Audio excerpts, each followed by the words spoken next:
真的很在意学历被人家讲话，然后他现在辩解说他没有在乎学历低这个东西。大学是读中正学校还大，我从来没有嘲笑别人的学历。他从来没有嘲笑别人学历低哦。来，多读书，这个叫做中南海听床师。不读书，不出门看看世界，只会在健身房里面说三道四。听床师哦，就是以前的太监，负责听皇帝的床事。我不知道现代会有人自称叫中南海听床师，这真的书读了很多。他说他从来没有嘲笑别人学历低哦，但是他的行为，他所呈现出来的样态，这就是一样的嘛。四叉猫东方技术学院、嘉药理科大、大学保健营养系、89东州科技大学视讯传播系、吴静怡实践大学资讯管理学系、郑家纯德明财经科大肄业、史书瓦台湾大学牙医学士、波特王正修科技大学观光油气学系。只能说塔绿班未来都是这种人拿资源。讲个笑话，中州说人没念书，他这种不念书只能当舔狗赚钱咯。绿色侧翼一堆不入流学校出来，民调很多次48%都是小学跟老人，我就觉得89真的很有事啊，整天在那边咕咕叫，真的小姑姑嘛，一起围舞啊，特别开心。Ladies and gentlemen, welcome the host. 最近你可以看到绿的节目如果缺流量就会找89他们去。我一直在想啊，像廖小军这么资深的主持人啊，采访他们不会觉得很尴尬吗？其实是我一个最大的疑问啊。那当然他们流量是非常的好啦，上了2个小时就4万多了嘛。然后呢，这一段89他又在占学历，你看一下这一段。昨天有一个粉丝留言，他在华府工作，他说华府现在有3个智库都在讨论。华府串门子啊，有3个智库提到了89的影片，这才真正告洋状吧。他说华府工作，但他家是说华府串门子，华府串门子跟华府工作好像意思不太一样啊。那问题就在于说，这个讨论是什么意义的？有讨论，而且呢，你这东西真的实切嘛？讲白了啊，我们都知道啊，就说两岸本来就在互相统战的过程当中啊，但是他到现在呢，几乎没有办法拿出什么很实切的证据，比如说他们说有20万的台湾人领了中共身份证啊，照这个咬，到现在内政部没办法收拾，内政部说，只找到10个不到。因为我们统战纪录片的事情，学历低没有关系。他真的很在意学历被人家讲话这件事。来，然后他现在辩解说他没有在乎学历低这个东西。来，其实我大学是读中正学校还大了，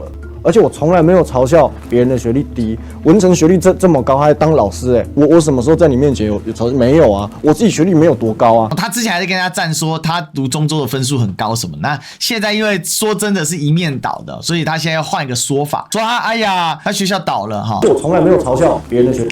他从来没有嘲笑别人学历低哦哈。来，89你为什么开口就要说谎？我已经讲过很多次了，温子瑜先生不要再说谎了，谢谢。从来没有说钟明轩收钱啊。你看咯，暗示钟明轩收钱做中间人，然后在陈斐娟的节目马上说他没收钱。我从来没有说过，我先跟大家讲，什么大喇叭家、编剧家、馆长多读书，这个叫做中南海听床师。你对中国一点研究都没有，要出来这边说三道四，我不吃你这套。今天很高兴可以上这个馆长的节目，因为从这个大学的时代就有在收看馆长的节目，所以今天蛮难得，也是一个蛮惊喜的，可以上馆长的节目。我中南海听床师啊，中南海听床师是指说躲在人家床底下，听着人家床上的声音，是这样吗？其实我跟你讲，听床师就是以前的太监他在外面干嘛？为什么要听床？因为在听皇帝办事办到怎么样，他可能没有历史知识，我可以告诉他，以前古代除非是皇后。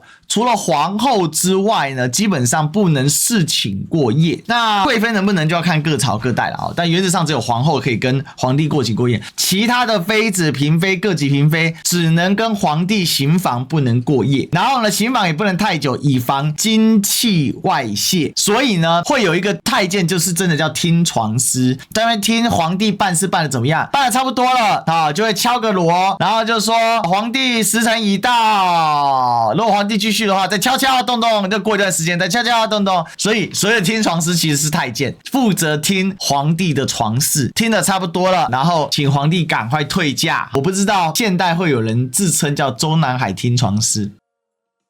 笑。这真的书读了很多，然后怒骂馆长多读书。你自己看这个标题是3立帮他下的叫做馆长多读书看看世界。那你这个不就是在看不起馆长的学历吗？他说他从来没有，但是他的行为，他所呈现出来的样态，这就是一样的嘛。这就像比如说有一个白人，他说我从来没有歧视黑人，但是只要黑人跟他一起洗手，他会马上离开。他用嫌恶的眼神看着他，那他从来没有讲啊，对不对？再给你看，我去美国国会了啦。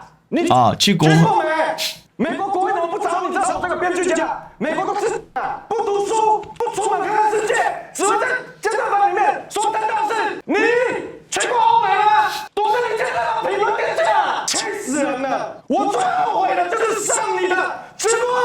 我想馆长最后悔，可是也请你上他的直播吧哈。八囧李南朗这几天跑去派出所报案，高一些名人对我们妨碍名誉。你满手的中共统战证据，你不拿去给国安局，跑去告人妨碍名誉，跑去告民事。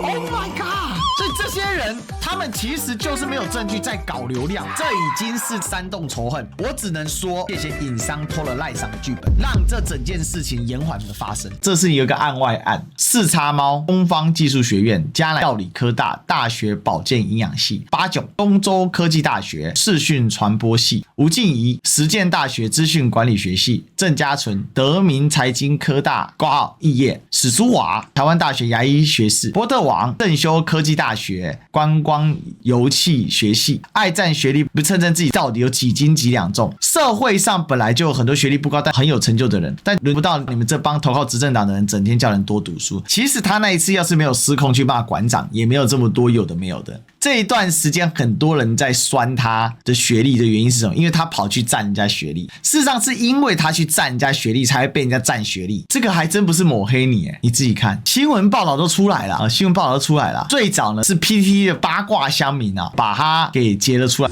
我上次就说了啊，他们这种逻辑思考的人，最后会支持柯文。你的员工也是蛮可怜的，你知道吗？还得去办这些有的没有的这种角色，然后很快的，年轻有爱台湾青年八囧也不缺席，立刻发影片影射小草是社会底层。影片的大意是呢，小草都领最低薪，学历无法找好工作，整天只会怪国家，因为自己不读书的鲁蛇。但是啊，八囧哥的学历好像是中州大学，不是吗？竹科小草很多根据统计啊，绿色支持者大学学历比例以上只有40%，小草多达70%。撇除这些，八囧哥我知道您是有为青年，跟美国智库开会，但有必要这样恶意制造对立吗？马上被乡民给吐爆，讲老半天制造对立攫取流量，只能说塔利班未来都是这种人拿资源哦，真的蛮可悲的然后还有呢，讲个笑话，中州说人没念书努力表现求经费，就像他这种不念书只能当舔狗赚钱咯绿色侧翼一堆不入流学校出来的8加9 386肥猫侧翼怎么都是这种的啊？民调很多次 40% 都是小学跟老人